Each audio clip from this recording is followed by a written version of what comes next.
Ha? Yung? Andun pa, nasa ka, nasa box.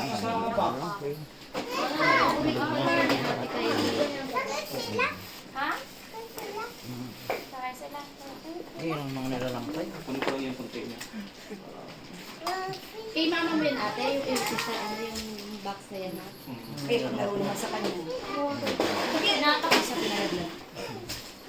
Hi, Rosie! Nadaan na tayo dito kay Si Rosie Boom. Kay Rosie Boom Boom.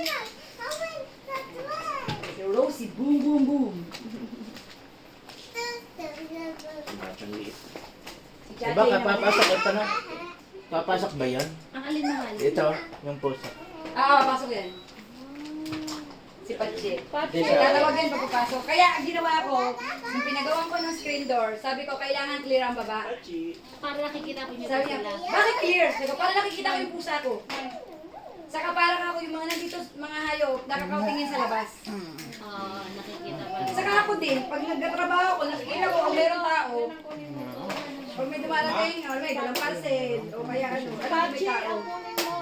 Minsan nandito sila, hindi nila naririnig na may tao. Ako tatanawin ko lang, may tao sa labas. Ito, charger mo.